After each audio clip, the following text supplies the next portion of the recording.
Ya va. Bueno, buenas noches para todos. Vamos a dar comienzo a una nueva instancia de estas actividades académicas del GIAC, del Grupo de Integración Académica Cardiológica. En este caso va a presentar el doctor Santiago Alonso del Centro Cardiológico Cantegril, que nos va a mostrar un caso clínico, un round clínico. Y bueno, la intención es que participen todos los que tengan interés en opinar, hagan preguntas. La idea es que sea bien interactivo. Así que bueno, adelante, Santi. Bueno, buenas noches, muchas gracias. Vamos a comenzar con el caso. Ahí se ve que estoy compartiendo, ¿no? Perfecto. Sí.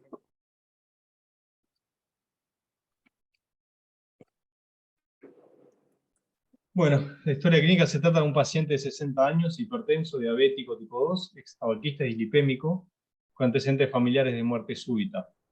Está en tratamiento farmacológico y con linagliptina, metformina, levacirtán y hidroclorothiazida. Y viene con una historia de angina de esfuerzo, clase funcional 2, que en los últimos 2 meses progresa a clase funcional 3. Se estudia con un ecoestrés, el electrobasal no tenía ninguna alteración, se estudia con un ecoestrés que muestra alquinesia septal media e hipoquinesia septoapical, acompañada de Angor e infranivel del ST de 1.7 milímetros en B6. El ecobasal no tenía nada a destacar. Perdón, y el examen físico no había nada a destacar tampoco. El electrobasal, como le dije, era normal. Bueno, con esta clínica y este estudio se coordinó para un cateterismo de coordinación y que vamos a mostrar las imágenes a continuación. Si quieren ir comentando.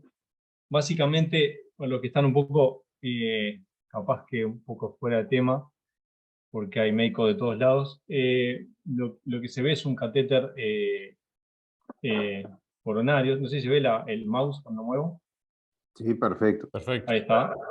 Que lo que estamos acá es un catéter para inyectar selectivamente la coronaria izquierda, eso es JL, que en este caso justamente no se logra una inyección selectiva, y lo que se observa es este contraste que se ve acá, el seno coronario izquierdo.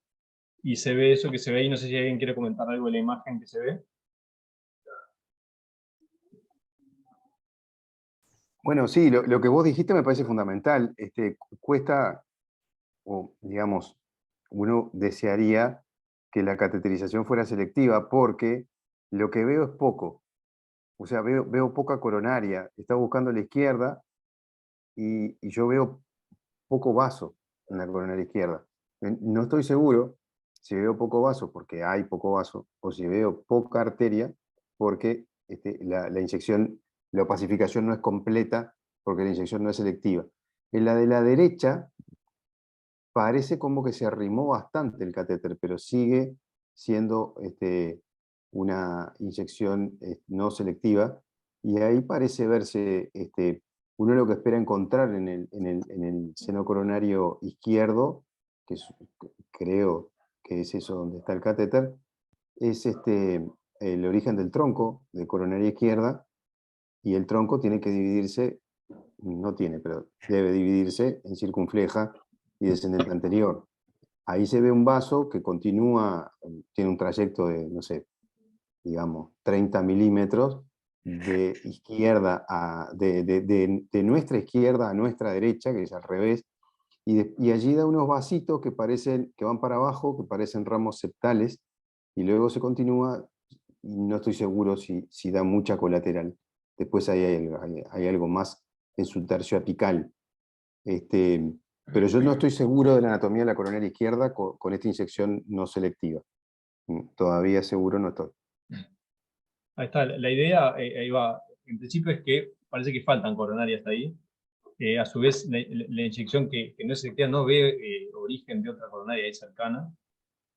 Así que le muestro la derecha, como seguimos. Esta es una inyección selectiva de la arteria coronaria derecha. De nuevo el catéter, y se observa una arteria coronaria derecha que básicamente es normal. Y eso fue lo que se encontró a grandes rasgos. Desde el punto de vista clínico, le dije el electro normal, el ecobasal normal, no se ve circulación colateral, o sea que difícilmente uno plantearía oclusión ostial de algún ramo. Y no sé si alguien quiera plantear alguna presunción de cómo seguimos. El cateterismo no terminó, les aviso por las dudas, para una pista. Básicamente la idea parece que hay que seguir buscando coronarias, ¿no? Claro, te falta la circunfleja, que es lo que uno intentaría encontrar de alguna manera. Ahí Sí, está. yo capaz Sí. capaz que si hubiera estado allí con el catéter izquierdo, ese no selectivo, hubiera ido a una proyección que separara muy bien la circunfleja de la descendente anterior, como puede ser la caudal izquierda. Capaz que me hubiera ido a caudal izquierda y hubiera inyectado así, no selectivo, a ver si por ahí tenían orígenes independientes en ese seno y con una inyección no selectiva poder opacificarlo un poquito, que me diera una pista de dónde está. Si no encuentro nada en el seno izquierdo, quizá hubiera hecho una no selectiva en el seno derecho. Hubiera Bien. buscado un poco más en el seno derecho, que no sé si no lo hicieron, digo, me hubiera Bien. hubiera sacado el catéter de la coronaria derecha, lo hubiera girado un poquito y lo hubiera girado hacia la izquierda, a ver si encuentro algo de origen simultáneo en el seno derecho. Bien, yo se lo estoy resumiendo, pero costó un poco, no se encontraba más nada en izquierda, incluso cuando se ponía selectivo catéter representaba ese vaso que se ve ahí, que parece un trayecto de diagonal con septales, se veía espasmo ostial, generaba espasmo ostial, y bueno, y acá una pequeña trampita que les escondí, cuando se empezó a inyectar la derecha, se empezó a ver algo ahí. No. ¿Ah? Básicamente se trata de un vaso que nace en el seno coronario derecho, cercano al ostium de la coronaria derecha, con un ostium independiente, que ahora vamos a ir viendo. Es este mismo vaso, que en verdad sigue como un trayecto, tanto en la craneal como en la oblicuo derecha, parece un trayecto de A. ¿Ah? Se origina en el seno coronario derecho, después da toda la vuelta y sigue hasta la punta, le da un ramo diagonal grande allá. Sí, es una imagen muy interesante y que es exactamente al revés de lo que dije yo. Lo que estaba buscando, con lo que dije, con el plan que hice, fue algo, estaba buscando algo, no sé qué, pero esencialmente estaba buscando una circunfleja anómala, porque me Sí, parecía sí. que del lado izquierdo andaba faltando la circunfleja. Pero Bien. lo que encontraron ustedes ahí, a todas luces, lo que está superpuesto con la columna, digamos, es un vaso que responde al surco interventricular anterior, o sea que es una descendente anterior, da septales, da diagonales, eso es una DA. La cuestión es cómo llega, pero eso es la DA de origen anómalo en el seno derecho. Pero de todas maneras, con lo dicho, me sigue faltando la circunfleja. Exacto. Ahí está, exactamente. Cuando Ahí retiramos un está. poquito el catéter y hacemos una inyección menos selectiva, se empieza a visualizar algo Mira. que a primera impresión se observaba que en este sector, hace un poquito más claro, tenía una lesión severa. Y después, acá la duda si era moderada o severa, pero bueno, se planteó que eventualmente era severa. Entonces, lo que tenemos es, del seno coronario izquierdo nace un ramo independiente con trayecto diagonal, que da unos septales, un ramo que llama un poquito la atención. Y después del seno coronario derecho hay 3 hostias, de los cuales nacen de A independiente de la derecha y de la circunfleja. ¿Ah? Entonces, bueno, ya hablamos qué particularidades se observan y qué conducta inmediata adoptaría con este paciente. Recordamos que lo que visualizamos como además patológico sería una lesión severa en el tercio medio de la circunfleja, es anómala. Entonces, ¿cómo plantearían seguir? Santiago, está muy buena la anatomía, pero vamos a hacer la correlación de esta anatomía con la isquemia. Recordanos qué fue lo que dio el aicodobutamina, a ver si podemos correlacionar, ¿no? La isquemia no está correlacionada, ¿no? Incluso la descripción del ecoestrés es un poco llamativa. Refería a una quinesia septal media e hipoquinesia septoapical en el ecoestrés, ¿no? Septoapical. Claro, sí. Y la circunfleja esa no llega ahí. No parece tener mucha correlación, ¿no?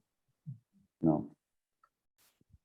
No, ahí Sin tenemos. embargo, yo voy a quebrar una lanza. Dice infra de nivel LST de 1.7 en B6.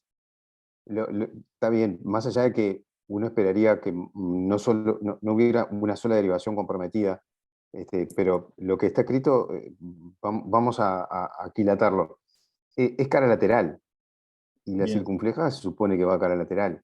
Entonces, quizá lo eléctrico no está tan discordante con lo angiográfico. Yo tengo una pregunta antes.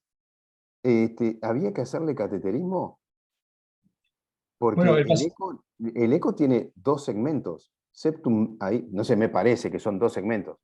Pues dice, hipoquinesia septoapical podrían ser 2, pero yo qué sé, es allá en la punta 1, del lado septal, de cuando son 4, la tapa del ápex no sé si está comprometida o no, pero ponerle que ahí fueran 2, y la septal media es otro, son 2 o 3 segmentos. Hay que hacerle, por eso, no digo que no, me estoy preguntando, ¿tenía indicación de cateterismo? En este paciente, aparte de los hallazgos claramente había una presentación clínica que era llamativa. El hombre es carpintero y claramente tiene una angina que progresó y lo invalidaba de sus actividades diarias, y por eso fue la opción del médico tratante de derivarlo, aparte de ese estudio funcional, ¿no? Me voy a poner fastidioso, que no me cuesta mucho. Porque cuando uno mira el tratamiento, mucho Sí. tratamiento antiisquémico no nota. No hay. Entonces, uno puede ir por el lado de pensar, bueno, yo optimizaría el tratamiento médico y como en lo que no estoy totalmente de acuerdo con lo que voy a decir, pero ustedes lo habrán oído muchas veces probablemente, pero como en realidad el paciente dice, en los últimos 2 meses, no 2 semanas, en los últimos 2 meses progresa a clase 3, sin episodio de reposo, es una angina, en realidad es una angina estable. Entonces, si es un síndrome coronario crónico, yo podría pensar que el beneficio de la revascularización no es tal y que yo debería hacer tratamiento médico óptimo guiado según las guías, el Guideline Directed Optimal Treatment, yo tendría que hacer eso y el pronóstico es el mismo que revascularizándolo. Ahora, yo lo que les digo es que la contracara para mí de este razonamiento es que los 2 grandes estudios que tuvieron que ver con el síndrome coronario crónico, si es que todos estamos de acuerdo que esto es un síndrome coronario crónico, conocieron la anatomía antes de decidir qué hacer con el paciente. En Courage todos tenían cateterismo y en Ischemia Trial todos tenían tomografía para ver si no tenían lesión de tronco o descendente anterior proximal. Entonces, sí me parece bien en un paciente de 60, hipertenso, diabético, extabaquista, dilipémico, muerte súbita en la familia, me parece que si el paciente tiene el cuadro clínico franco que tiene y la prueba de estrés que demuestra isquemia, al menos de una manera, pero de 2 maneras, o digamos, es un todo el ecodobutamina, pero es positivo para isquemia, bueno, yo creo que conocer la anatomía para ver si no tengo una forma, una anatomía de alto riesgo, me parece que es mandatorio. Ahí la revascularización cambia el pronóstico. En este caso, después de ver lo que nos mostraste, quizá la revascularización lo que cambie es el estado sintomático del paciente.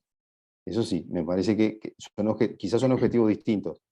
Pero está bueno, si bien obviamente el caso va por otro lado, me pareció que perder 5 minutos pensando esto podía ser interesante para casos parecidos, ¿no? ¿Para qué pido el cateterismo? Esa es la pregunta. Yo coincido contigo, Gustavo, creo que sí, que hay que replantearse con ese ecobutamina si el CATE es sí o sí, es mandatorio o no. Yo creo que acá lo que incide para pedir el cateterismo es que empezó hace 2 meses solamente con los síntomas, ¿no? Si bien no estamos con Angor en progresivo de los últimos 15 días, 30 días, pero me parece que el inicio relativamente reciente debe apoyar, junto a todos los factores de riesgo que tiene y la positividad del ecoestrés. Creo que eso marca. Y yo le pregunto a los 28 colegas que hay, que la mayoría son clínicos, digo, no son hemodinamistas, si bien el caso se va un poco para el lado de la coronariografía y eso, si todos piden ecodobutamina de entrada en este tipo de pacientes o la ergometría tiene el primer lugar en la práctica de, no sé, de la mayoría de la gente que está conectada. Me gustaría saber las opiniones.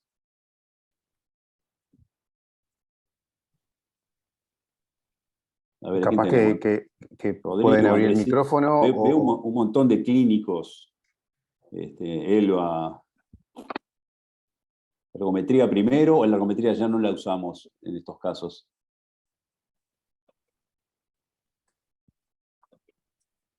Bueno, hablo yo porque nadie, nadie empezó. O No, por chat pueden mandar una respuesta o como quieran. en las últimas recomendaciones la ergometría ha caído en desgracia, digamos.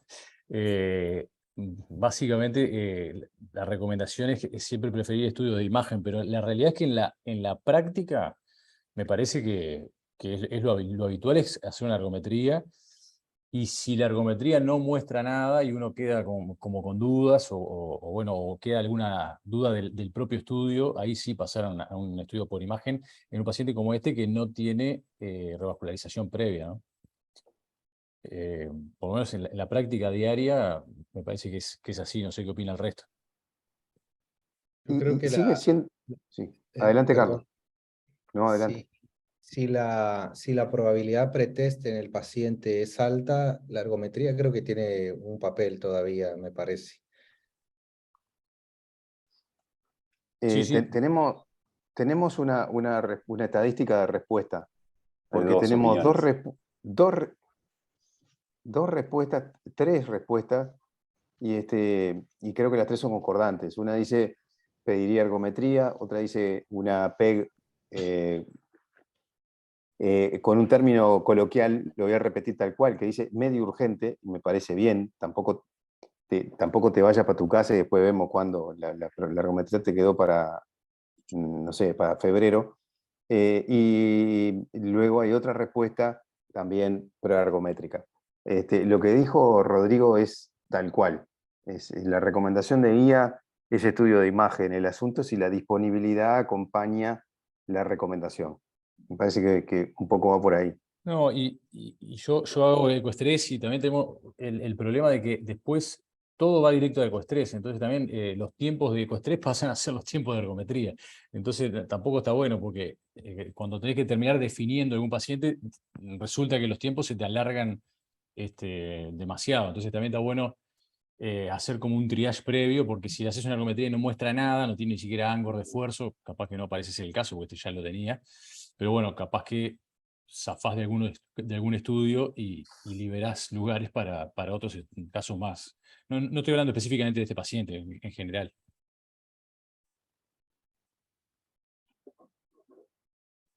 Bien.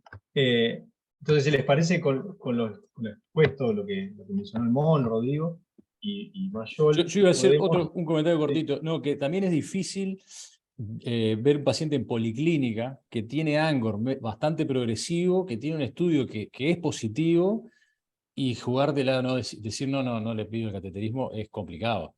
Digo, tenés que resolverlo. Sí, No, pero Un poco de la mano de lo que decías vos, Gustavo. el problema es que la conclusión que surgió de los grandes estudios en síndrome coronarios crónicos, para mí, es la segunda mitad de la Claro, conclusión. La primera mitad de es que las revascularizar. anatomías de alto riesgo estaban excluidas. Claro. Y lo segundo es, ¿usted para qué va a revascularizar a su paciente? ¿Usted le quiere cambiar el pronóstico? Entonces tiene que tener una anatomía de alto riesgo u otra condicionante como función disminuida o lo que fuera. Dependiendo del método con el que va a revascularizar. Hay alguno que capaz que está pensando en que me estoy saliendo de capítulo. Pero lo que me parece es que si usted tiene un carpintero que no puede hacer su tarea porque está invalidado por Angor, entonces me parece que el objetivo de la revascularización, en primer lugar, es cambiar la clase funcional del paciente. Entonces, si uno piensa en términos de para qué va a revascularizar, seguramente la ecuación va a ser mucho más sencilla que si siempre está pensando que lo que hay que disminuir son endpoints duros con las medidas que vamos a tomar. Las menos de las veces las que lo modificamos. No digo que esté mal, está muy bien, pero cuando se puede, y si no,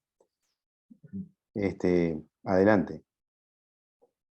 La No, pregunta entonces, era, ¿qué hacemos con esto? sí, por eso, es también para, la verdad que interesa la opinión del cardiólogo clínico, porque encontramos esa anomalía coronaria, ese nacimiento anómalo coronario, y encontramos esta lesión. Entonces, ¿qué sería la conducta más apropiada, les parece? Esa es la pregunta más o menos. ¿Qué les parecería? ¿Por qué no nos das opciones? Bueno, la opción 1 sería hacer la angioplastia de esas lesiones. Opción 2, tratamiento médico. Opción por discordancia de la isquemia, vamos a decir, o bueno, primero habría que definir qué les pareció angiográficamente esas lesiones. Opción 3 sería cirugía y eventualmente corrección de los óptimos coronarios y bypass a esa arteria.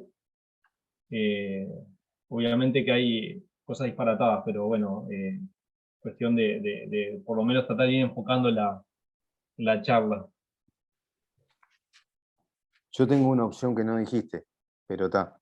Tratamiento médico. No, la dijiste, Ah. esa la dijiste. No sé qué lo dije. Dijiste tratamiento médico, cirugía, revascularización percutánea.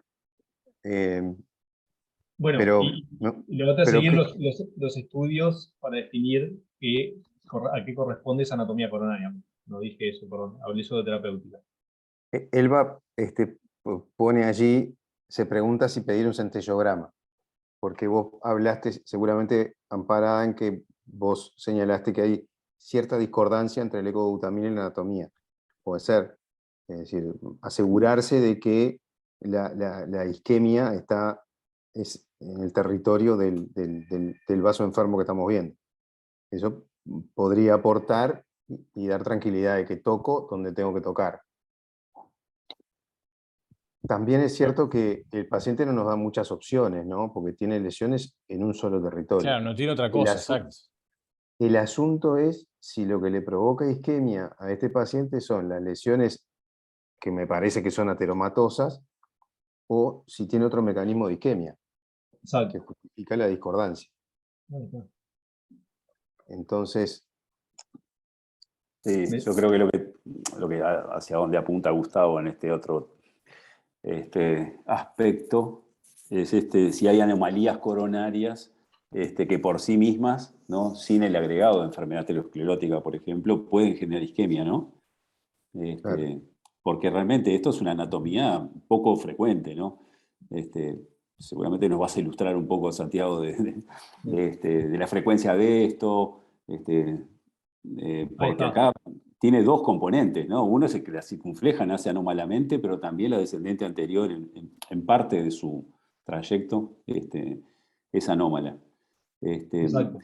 Pero, no sé, ya dando una opinión, yo creo que acá la anomalía coronaria no parece ser la que esté generando el problema, sino que se está acompañando de probablemente aterosclerosis coronaria, que es lo que vemos como enfermedad única, ¿no? Esto yo creo que es una enfermedad de un vaso, de la circunfleja.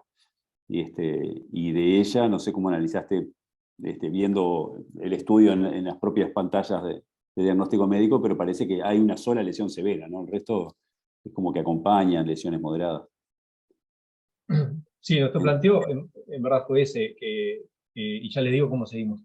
El planteo fue, bueno, estamos frente a una anomalía coronaria en la cual la izquierda nace del seno coronario derecho, a su vez hay una obstrucción que parece severa, pero sabiendo que hay anomalías coronarias las cuales deben ser intervenidas, sobre todo cuando asocian isquemia, dijimos, bueno, hay que definir bien cómo es esta distribución coronaria. Entonces el planteo que se hace a continuación es, se saca el paciente de sala y se hace un estudio de imagen, en este caso una tomografía multicorte, la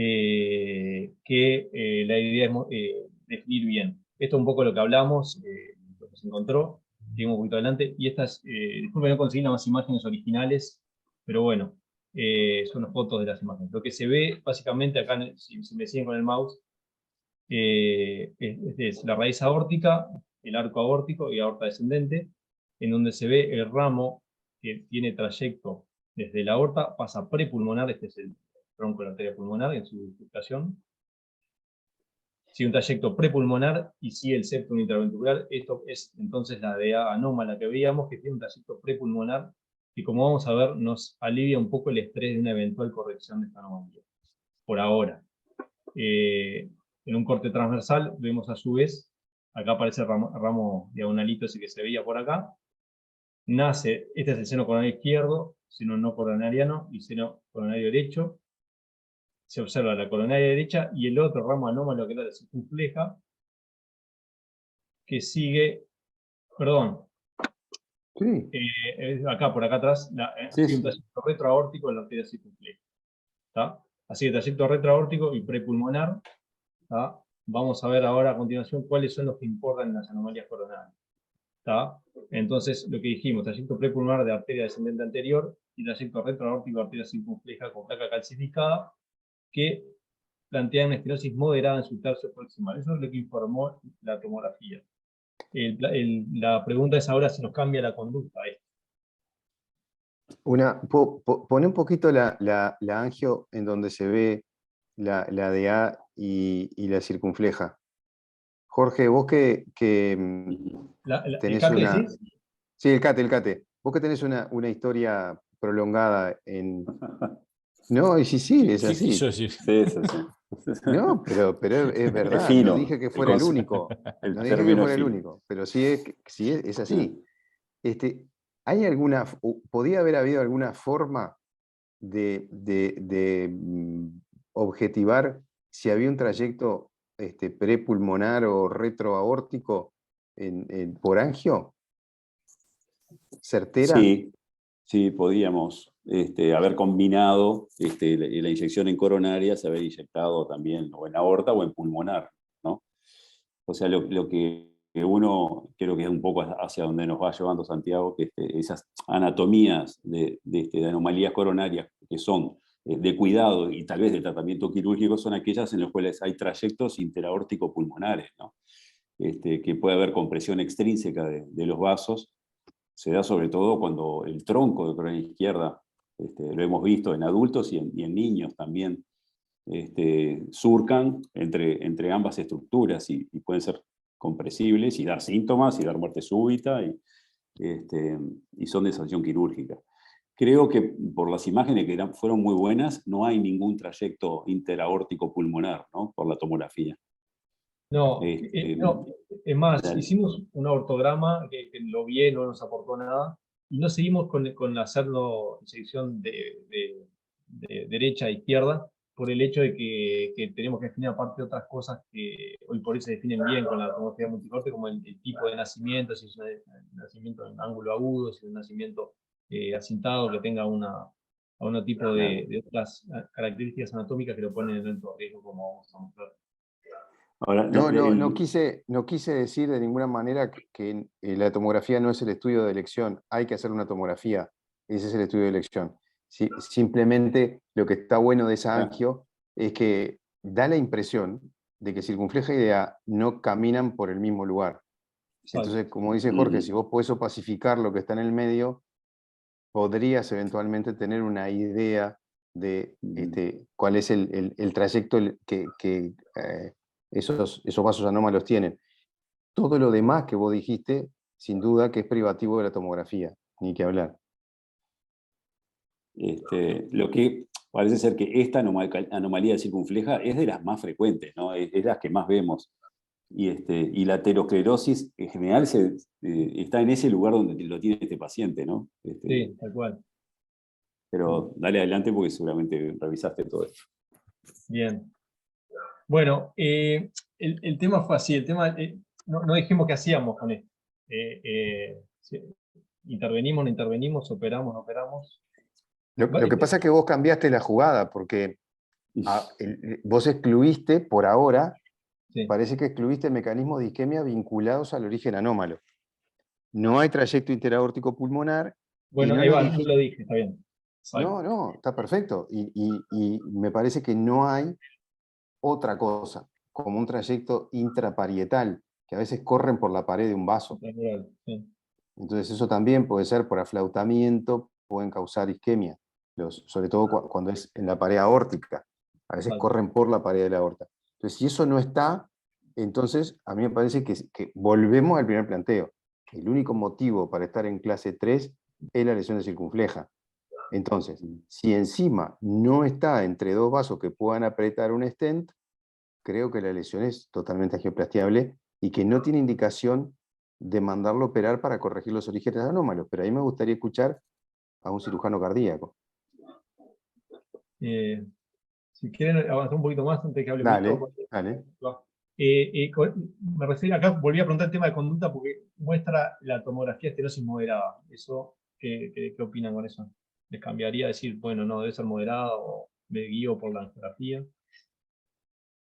Yo creo que el gol estándar para ese tipo de diagnóstico, en mi opinión, sigue siendo la angiografía.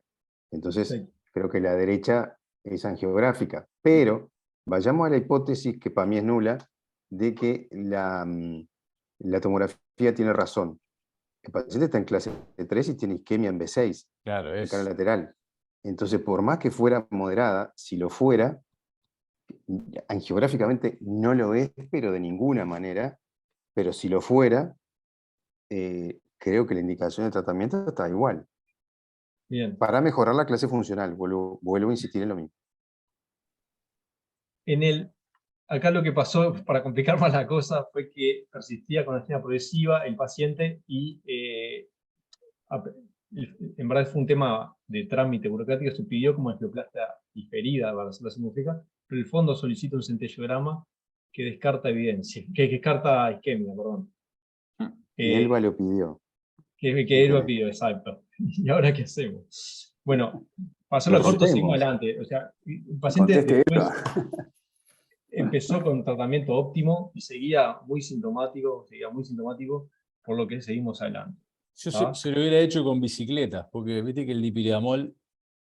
Está bien, está bien. No, les muestro rápidamente, la verdad que era bien cortito, les muestro la... ¿Ven el video ahí? No. ¿No? No, capaz que están compartiendo solo PowerPoint. Sí, voy para ahí entonces. Ahí.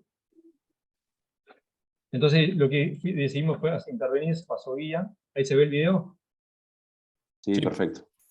Voy a pasarlo rápido porque no es el objetivo de esta charla. Pasamos guía. Hicimos la angioplastia del sector proximal y nos pareció que esto era severo, capaz que más moderado hacia adelante, pero decimos poner este en largo ahí. Y bueno, al final se hizo angioplastia de toda la circunfleja. Se puede dilatar todo el sector proximal y muestra el resultado final. ¿Ah?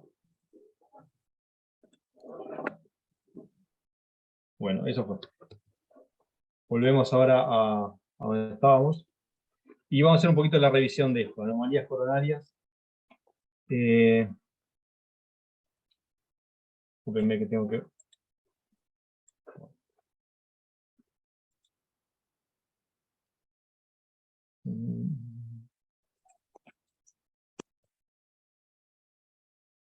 Bueno, me complicó acá volver a la imagen que quería. Bueno, así que hicimos angioplastia circunfleja. ¿Qué pasa con las anomalías coronarias? Vamos a hacer una revisión muy rapidita. Fueron descritas inicialmente en el siglo XVIII, pero la primera publicación de estereotipía fue en 1969 y se hizo una revisión en 2000. Dado que hay múltiples denominaciones de lo que es anomalía coronaria, la prevalencia ha oscilado entre 1 y 5,6%, si bien se ha visto que, dada la mayor disponibilidad de tomografía multicorte y solicitudes para valoración coronaria de ese tipo, se ha visto una prevalencia mayor. En general se define como anomalía cualquier variedad anatómica que aparezca en más del 1% de la población, menos del 1%. Perdón, menos del 1%. Santi, perdona que te corte. ¿No querés que hable Piñeiro ahora o al final? Porque está por ahí Huguito. No sé cómo tenés armada la charla, por eso. Más adelante muestro ahí un poquito las... Perfecto. No, seguí, Santiago. ¿Te parece, Huguito? Porque yo estoy interesado por la opinión de Huguito, por eso. No, yo también. Que está de licencia y se comprometió a estar, Huguito. Así que... Dale, perdón que corté. Bueno, cuando el resultado de autopsias, el origen anómalo de arteria coronaria es la segunda causa más frecuente de muerte súbita en atletas jóvenes.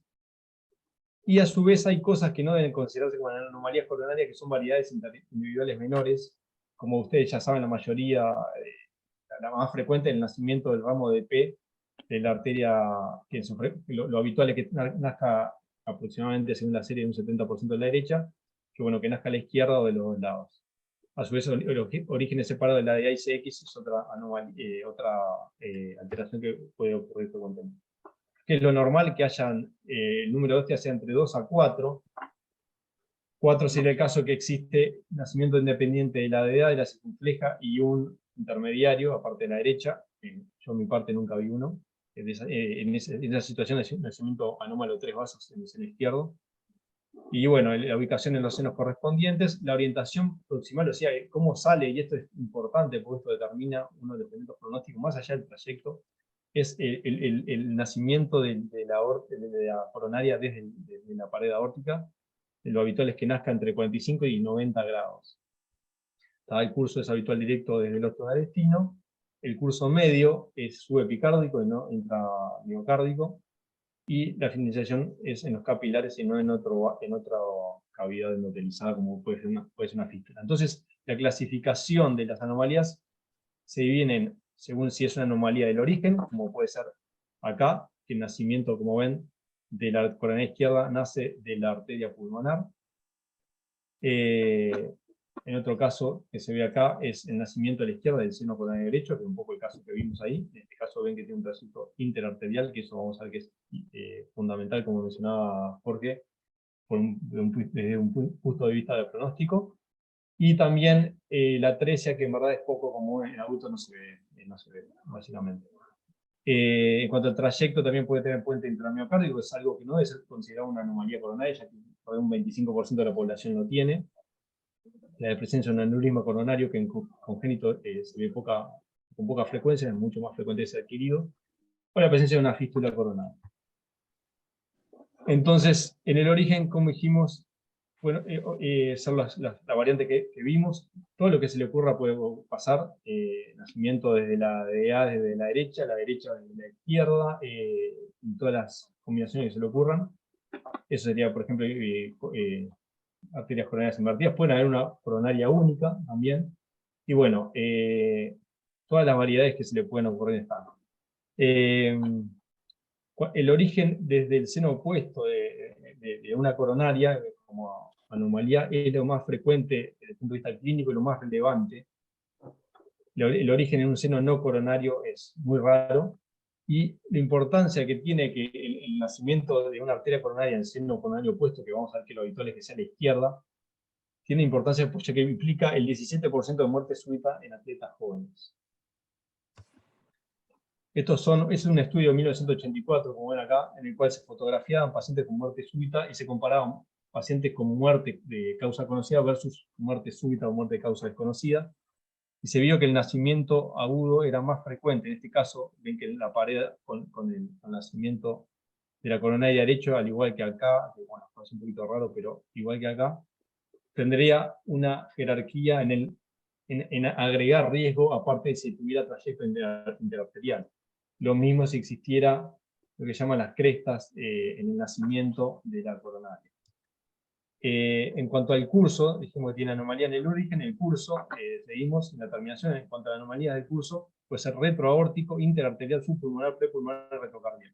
Acá lo único que importa es que el interarterial es el que implica pronóstico, y en este mismo se debe actuar. En cuanto al curso, también puede haber un puente intramiocárdico, como dijimos, es algo frecuente que no debe ser considerado. Y el aneurisma congénito, como decíamos, era raro. Básicamente se clasifica el aneurisma de ectasia según para los que no tienen tan claro, el aneurisma es la dilatación de 1.5 veces el diámetro de la arteria coronaria en un segmento de referencia, que ocupa menos del 50% del largo de la arteria. Si ocupa más del 50% del largo de la arteria, es una ectasia. Y a su vez, aneurisma sacúlar fusiforme depende del diámetro transverso, si es mayor o menor que el longitudinal. Bueno, acá un poquito mostrando más las distintas variedades que pueden haber en cuanto al nacimiento de origen anómalo de seno no correspondiente. Este es un caso, por ejemplo, de nacimiento de la coronaria derecha que nace desde el seno izquierdo, la izquierda es normal, pero la coronaria derecha tiene un trayecto interarterial también. Otro caso de derecha normal y izquierda que nace del seno coronario derecho y da un tronco largo con circunfleja idea, pero no tiene trayecto intrapulmonar, sino es prepulmonar. Bueno, en cuanto a la terminación, las fístulas son poco frecuentes. Por definición, las fístulas son la comunicación de dos cavidades endotelizadas. Generalmente, lo que hablamos acá es de arteria coronaria, puede ser a una cavidad cardíaca, a una arteria pulmonar, etc. Son poco frecuentes en adultos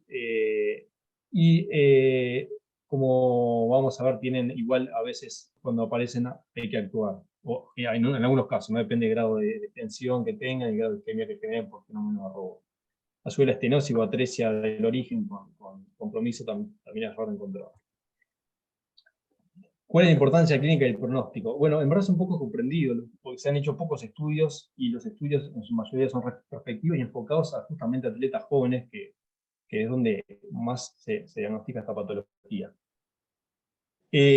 Cuando tiene un nacimiento, el origen de la arteria coronaria nace en la arteria pulmonar, es muy frecuentemente asocia isquemia. Acá se ve el nacimiento de la coronaria derecha es normal, la arteria coronaria izquierda nace en general del lado derecho de la arteria pulmonar. Es variable el grado de compromiso cuando lo que se origina es la coronaria derecha de la arteria pulmonar, pero lo que implica alta mortalidad es el nacimiento a la izquierda de la arteria pulmonar, que la abreviatura clásica que la han escuchado es la CAPA. El tipo infantil tiene más del 90% de mortalidad, y en adultos son sintomáticas en un 66%, en un 17% generan taquicardia ventricular de muerte súbita, y en un 14% son asintomáticas. Esto simplemente para mencionar que hay dos tipos de CAPA, el tipo infantil y el tipo adulto, que según el grado de colateralización que haya generado el corazón, cómo se desarrollan ese tipo, y a su vez tiene distinto grado de pronóstico y manifestación clínica.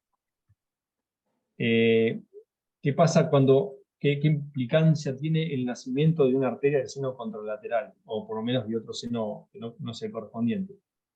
Como dijimos, es importante la significancia por el hecho de que es una de las causas más frecuentes de muerte en atletas jóvenes, es la segunda causa más importante de muerte súbita en atletas jóvenes. Y si bien el riesgo absoluto es incierto, porque justamente lo que se han estudiado son los que se murieron de eso, se murieron de muerte súbita y se encuentra eso, a su vez, ¿qué tan se puede poner en la práctica en otro tipo de población? Porque pacientes que no hacen ejercicio extenuante, o pacientes mayores que no son jóvenes, ¿qué pasa si encontramos eso? ¿Tiene la misma importancia que en jóvenes? Parecería que no, porque es un estudio que demostró, en los cuales justamente se intentó valorar eso, un estudio donde se valoraba la enfermedad coronaria, se separaron los pacientes y se siguieron los pacientes que tenían nacimiento de arteria coronaria del seno contralateral. El promedio de edad de estos pacientes eran 56 más o menos 11 años, o sea que eran pacientes mayores en mayoría. Mayor de 45 me refiero. Lo que se vio es que no cambia el pronóstico, y el pronóstico estaba dado por la enfermedad aterosclerótica. O sea que cuando parecería mayores de 45 años, el pronóstico, a pesar de tener arteria nacida en el seno contralateral, depende de la enfermedad coronaria, y no de... ¿Y qué elementos asocian riesgo, aparte del nacimiento anómalo, o el origen anómalo? ¿Qué otros elementos asocian riesgo? Y esto es muy importante: el nacimiento en ángulo agudo, o sea, esto es el nacimiento en ángulo menor de 45 grados. Disculpe que no lo definí, pero justamente el estudio que le mostré antes del 84 ya estaba definido así. Y el nacimiento estrecho o aflautado, que mencionaba el mono, con un óstium estrecho, que eso también implicaría mayor mortalidad, a su vez que el curso arterial. Entonces, la peor situación sería una arteria coronaria única que se generara en un seno, obviamente no correspondiente, con curso interarterial. Esta patología que existe, pero es rarísima, esta situación, en general asocia malformaciones cardíacas, y el riesgo es altísimo. En cuanto al curso, ¿qué implicancias tiene el tema del curso? Como dijimos, interarterial se comporta.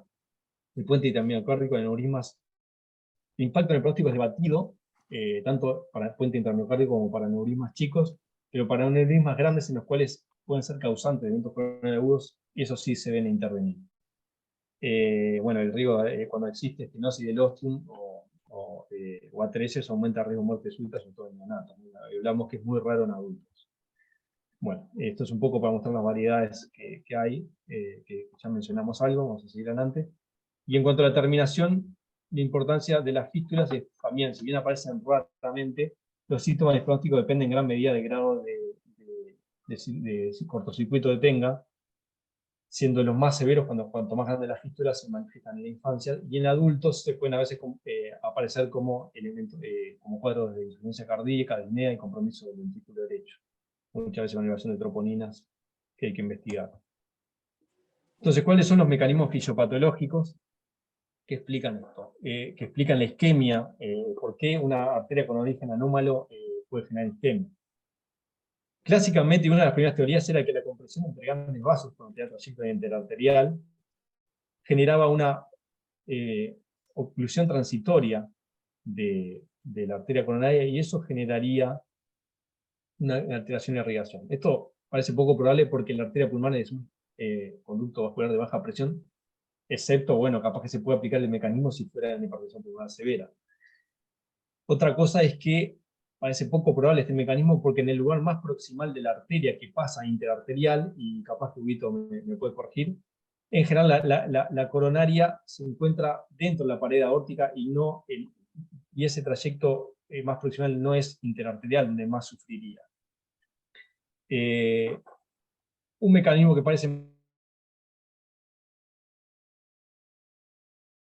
esos pacientes que tienen nacimientos agudos y estrechos, que la misma expansión sistólica generaría compromiso, isquemia transitoria, que eso podría estar más probable, y lo que se está aceptando más que el curso intramural de esos vasos con nacimiento anómalo y ostium generalmente estrechos son tractos hipoplásicos con grados variables de compresión lateral, son tractos que no están bien desarrollados su capa muscular, que pueden tener más riesgo de compresión vinculado al estrés parietal de la pared en sístole.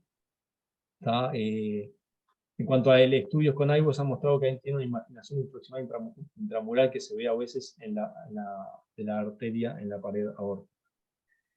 Huguito, no sé si querés comentar algo de esto, de lo que se ve a macro en la cirugía con estos nacimientos anómalos, que es lo más frecuente ver cuando interviene, decide operar.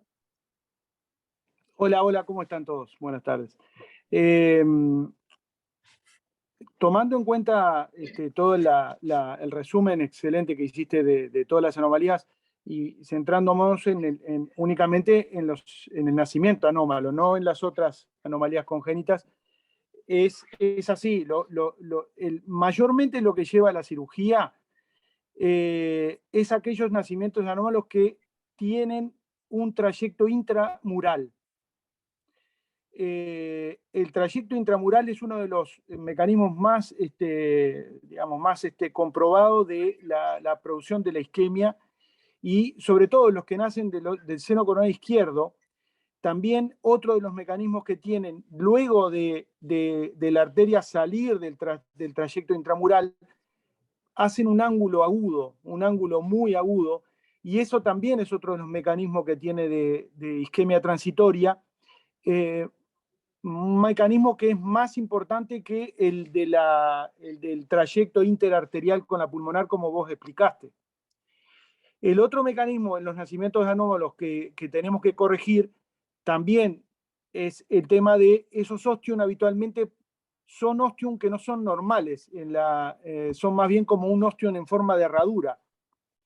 Y también es uno de los mecanismos que terminan provocando la isquemia, ¿no?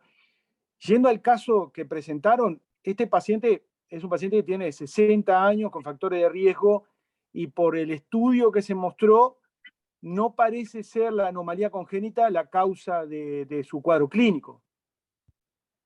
Exacto, sí, de acuerdo. Perfecto. Bien, justamente, uno puede presumir, según el tipo de isquemia, qué malformación tendría cuando hay ausencia de isquemia en la mayoría de las anomalías coronarias que mencionamos, ya que la mayoría no genera isquemia. Si es episódica, podría tener un nacimiento anómalo de arteria coronaria en otro osteo, fístulas arteriales o puente miocárdico. Cuando es persistente, ahí presumiblemente sea alguna patología más severa como la alcapa o la atresia. Cuanto al diagnóstico, generalmente uno lo que hace es un diagnóstico anatómico, y esto es un hallazgo, lo habitual es que es un hallazgo en un estudio. El cateterismo coronario se puede complementar con IBUS para mejorar la definición de la pared. El OCT no aporta tanto para la pared más exterior, pero de todas maneras se puede asociar muchas veces el FFR para definir los sectores funcionales, sobre todo si hay isquemia significativa, aparte de lo anatómico que definiría la IBUS. Hoy por hoy la tomografía multicorte de alta definición es el gol estándar y permite establecer las características de alto riesgo que se mencionaron. La resonancia, bueno, ahí están apareciendo estudios, pero básicamente aportaría mayor definición en cuanto a la asociación de anomalía coronaria e isquemia en ese territorio y eventual otro diagnóstico diferencial que pudiera haber. Lo que es importante también es el diagnóstico desde el punto de vista de isquemia, ¿no? Porque uno ve anatómicamente eso y después dice, bueno, y si tiene isquemia o no fue con un estudio funcional como en el caso nuestro, es que si genera isquemia no es anomalía coronaria. Desde el punto de vista funcional, estrictamente, lo que más debería aplicarse sería una ergometría, un esfuerzo físico, justamente porque es los mecanismos con los cuales se han demostrado mayor riesgo de muerte súbita. De todas maneras, es un estudio de baja sensibilidad, más especialmente en pacientes entrenados, y a su vez no hay estudios que lo validen en este contexto. El resto de estudios de imagen, a su vez, que se han asociado a estudios híbridos, también deberían ser evaluados. Estudios híbridos son anatómicos y funcionales. Y otra cosa a tener en cuenta cuando uno sospecha de los síntomas y ya sabe que tiene la presencia de una anomalía coronaria y por ahí no demostró isquemia o algo, hacer algún estudio de arritmias por el eventual riesgo que se sabe que de muerte súbita, que muchas veces la primera causa de la forma de presentación es la arritmia. Bueno, esto es un poco lo que les mencionaba. En cuanto a las guías 2020 hicieron modificaciones en cuanto a las guías 2018, pero básicamente lo que voy a mencionar es que es eso, que lo que se hace inicialmente es un hallazgo anatómico, después se debería complementar con algo funcional si es que no se tiene, y eventualmente asociar estudios cívicos. Hoy por hoy nosotros nos manejamos básicamente con los anatómicos y los funcionales. A su vez, para los que quieran ahondar en este tema, hay una recomendación de 2019 sobre la evaluación de estas patologías en esta guía, una guía de la Sociedad Americana de Ecocardiografía. Contra el tratamiento, bueno, hay que ver obviamente la anomalía y ahora vamos a mostrar un poquito más qué sería para tratar y qué no, pero básicamente la cirugía cardíaca no está demostrando beneficio, o sea que no hay estudios que hayan seguido o estudios grandes que hayan demostrado esto, pero obviamente el asumir que haya variantes anatómicas de alto riesgo deberían demostrar un beneficio. A su vez, también se ha encontrado que pacientes que se intervienen pueden persistir con elementos de isquemia luego de la cirugía. En este artículo de ley no especificaba qué tipo de cirugía ni qué tipo de malformación se intervenían, pero bueno, eso es lo que dice.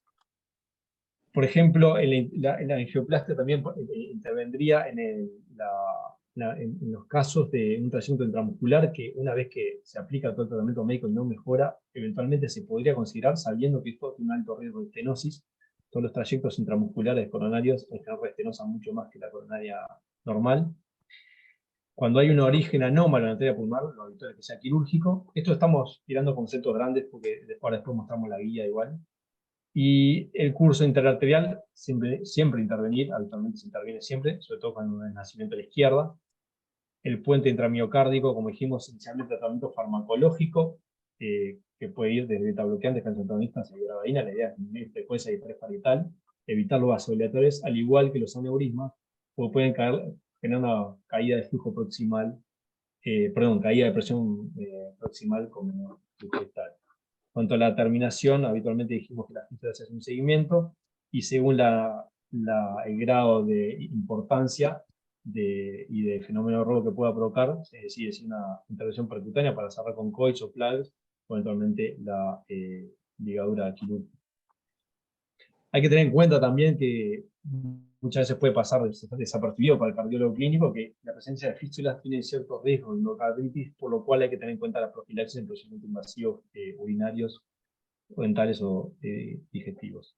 A su vez, la restricción de ejercicio es algo a tener en cuenta. Entonces, para eso vamos a mencionar dos cosas de las guías. También guía 2020, que hacen modificaciones sobre la guía 2018. Está claramente recomendada con el nivel de evidencia, siempre van a ver que es débil, que es de opinión de expertos, y eso es lo que hablábamos, que no hay evidencia significativa para determinar que sí efectivamente estamos haciendo algo, pero bueno, obviamente es de pensar que sí, por la solución que se habló. La cirugía se recomienda siempre que el paciente tenga anosamiento anómalo de un óseo coronario, que asocie síntomas y evidencia isquemia, sobre todo cuando hay alteración de alto riesgo. Podría hacerse como indicación 2A en un paciente asintomático que muestre isquemia. Y en los casos que hay nacimiento anómalo de arteria coronaria izquierda sin evidencia de isquemia, pero alto riesgo anatómico, el resto de riesgo anatómico fue lo que dijimos, el nacimiento asintado o con hendido, con la cresta, o que sea un ángulo agudo. Esos son elementos de alto riesgo que eventualmente deberían considerarse. A su vez, cuando la cirugía podría considerarse en pacientes que tienen nacimiento anómalo con la izquierda sin isquemia miocárdica y sin alto riesgo cuando son jóvenes, menores de 35 años. Y eso es un poco lo que decíamos, hay poca evidencia y parece que los pacientes más afectados son estos. Entonces, bueno, podría considerarse intervención en estos. Parece un poco loco, pero bueno, es lo que dicen las guías. A su vez, bueno, otra indicación formal de cirugía es la presencia de capa, o sea, el nacimiento de la arteria izquierda de la arteria pulmonar. Y cuando hay el nacimiento de la arteria coronaria derecha y hay síntomas atribuibles a lo que hablábamos, al compromiso de la coronaria, debería intervenirse también. Lo que queda claro es que en todos los pacientes se va a hacer una investigación de riesgo, una vez que se sabe que la anomalía, de la presencia de anomalía coronaria interfiere con riesgo, características anatómicas, estudios funcionales y síntomas. Aquellos pacientes en los que seguimos con nivel de evidencia bajo, como había mencionado, y aquellos pacientes que no tengan elemento de alto riesgo, eventualmente, y a pesar de un nacimiento anómalo, podría eventualmente considerarse la actividad deportiva, pero obviamente siempre cuidándose de lo que se aconseja tanto al paciente como al familiar por la falta de evidencia que hay. Queda claro que aquellos pacientes que tienen origen anómalo con elemento de alto riesgo no deberían participar en actividades deportivas de alta intensidad, sobre todo de moderada a alta intensidad. Otra cosa que capaz que no sé, Vito me puede aclarar. Una de las recomendaciones dice que luego la reparación quirúrgica del origen anómalo de la arteria coronaria, la participación en los deportes podría ser considerada, pero hay que reevaluar en los primeros 3 meses, sobre todo, que los pacientes sean sintomáticos y no tengan evidencia de isquemia o arritmias. La pregunta es, ¿por qué los 3 meses? No sé si sabes eso, Vito. Yo sinceramente no lo pude buscar. No. La verdad que el plazo de los 3 meses, no sé por qué los 3 meses. Yo no tengo esa información. Lo que sí es que la corrección habitualmente de estas anomalías, que son o el reimplante coronario o la cirugía que se llama del destechamiento, digamos, en español, son cirugías que tienen riesgo. Y por eso hay que, digamos, pensar muy bien estos pacientes para llevarlos a la cirugía, porque debe ser muy bien evaluado el paciente como para demostrar el beneficio de la cirugía, ¿verdad? Habitualmente estos pacientes más jóvenes son los que más van a la cirugía, como ya lo habías comentado y que decía la guía, ¿no? Los más jóvenes con anatomía de riesgo y con alto riesgo de muerte súbita son los que habitualmente más tenemos que operar. Muy bien. Bueno, entonces, básicamente eso. Entonces, asegurarse grado de compromiso que pudiera tener por los elementos anatómicos determinados, el grado de isquemia, el grado de arritmias, y según eso llegar a definir qué es lo que haríamos con estos pacientes. Entonces, en conclusión, y para terminar, las anomalías coronarias son más frecuentes de lo que se pensaba. Su presencia implica realizar una evaluación exhaustiva de los potenciales riesgos. En general, la población de atletas jóvenes es la más preocupante, y no hay evidencia contundente sobre cuáles tratamientos son más indicados o cuáles tienen mayor beneficio. Aún así, después del tratamiento de algunas de ellas, pueden persistir elementos subjetivos de isquemia. No sé si alguien quiere comentar algo más. Dejo de compartir. Dale, impecable, Santi, muy buena la revisión del tema. ¿Me dejás compartir un segundo? Deberías de ¿Comparto poder. yo o vos? ¿Puedo? Sí. Voy, sí. No, lo que les quería mostrar era dos casos cortitos que ayudan, porque miren a ver si va a PPT. 333 diapos. Nada, pero eso es un concurso entero. No, son dos láminas. Este es un muchachito de 13 que durante una práctica de fútbol, dolor precordial opresivo, pero el día de la consulta presentó un episodio además de pérdida de conocimiento breve con recuperación espontánea y dolor torácico al recuperarse, y tenía este electro. Este paciente lo estudiamos en el americano, era de Tacuarembó, y fue mandado a cateterismo, y a ver si les puedo mostrar el cateterismo, creo que sí, que andan los videos. Miren la coronaria derecha, bueno, se fue un poquito el catéter para adentro, pero nada raro. Y la coronaria izquierda, lo raro es que tiene un tronco, que es esto, lo que da la DA y la circunfleja, que no va de atrás a adelante, va perpendicular a la proyección. O sea, tiene un trayecto que no parece normal, y además está aplastado de adelante a atrás. Realmente está acintado. Y por eso a este paciente se le pidió mírenlo acá de nuevo, en la caudal AP, acintado y descendente. No es el trayecto habitual del TSI. Y en la oblicua anterior derecha no va de atrás a adelante tampoco.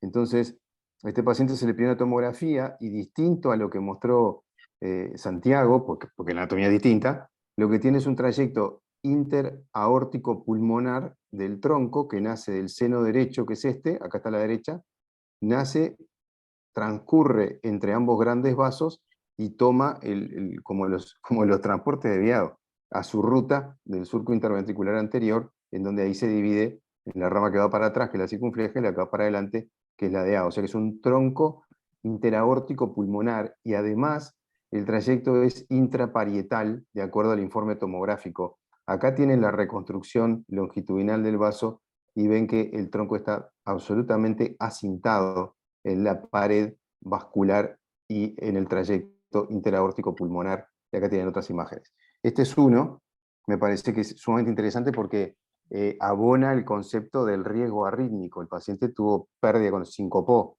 en el esfuerzo, de haber hecho alguna forma de taquicardia, probablemente una polimorfa asociada a isquemia extensa del VI, y además es que es un muchacho muy joven. O sea, como que el que tiene riesgo está en el extremo de juventud, pero es el joven. Este paciente tiene una característica interesante, además, que el diagnóstico del trayecto fue hecho por ecografía por Gabriel Echegaray.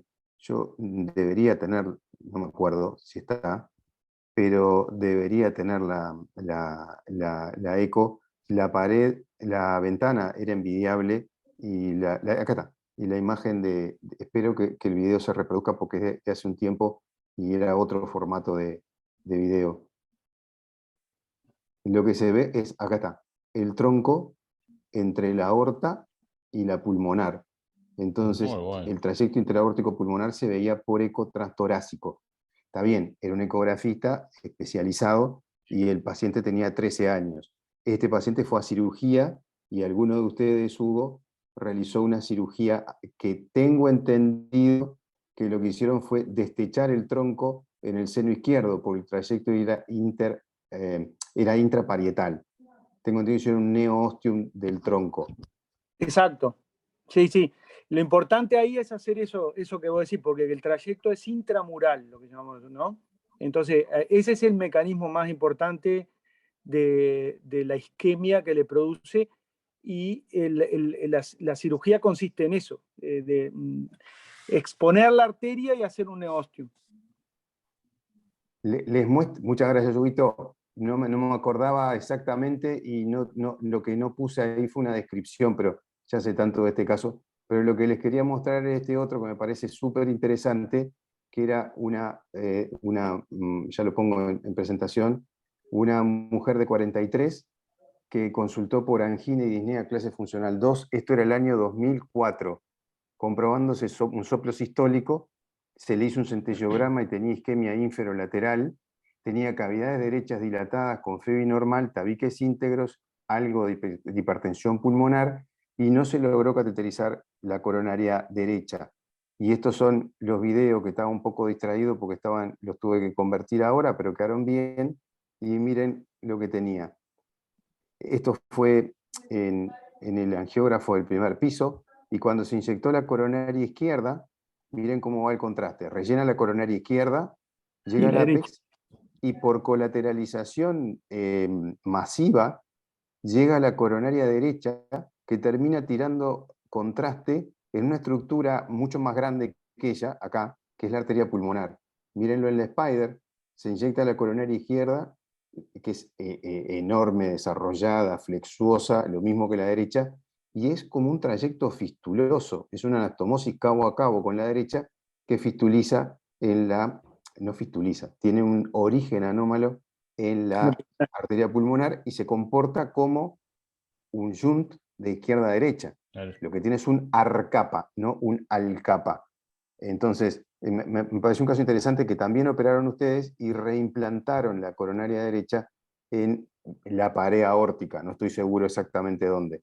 Lo interesante es que es lo infrecuente del arcapa. Ahí estaban las preguntas hechas de aquella época de concursos. Con maldad. Y claro, y la frecuencia del arcapa, que es 4 veces menor que el alcapa aún. O sea, es realmente raro. Había 99 casos descritos hasta el 2010. Nosotros estábamos contentos porque el nuestro era el caso número 100, probablemente.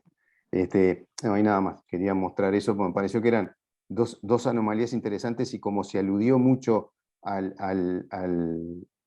origen pulmonar de una coronaria, estaba bueno ilustrar, y el origen anómalo del tronco y el trayecto interarterial e intraparietal aórtico, me parece que fue muy aleccionador para todos nosotros cuando ocurrió, por la juventud, por el componente arrítmico, isquémico, así que todo lo que dijo Santiago creo que podía estar en estos casos. Y nada más. Y bueno, no sé si alguien quiere hacer algún otro comentario. Sergio no se conectó al final, ¿no? Creo que no. No, felicitación para Santiago, y también, la verdad que estuvo bueno repasar algo que yo creo que nos aparece como cosas inesperadas, ¿no? Porque estos pacientes, sobre todo los adultos, no el caso de los niños, que eso ya le pasa a los cardiólogos pediatras, pero no estamos advertidos, vamos buscando la coronariopatía aterosclerótica y nos encontramos con estas cosas. Creo que esa es la forma de encontrarnos con esta situación.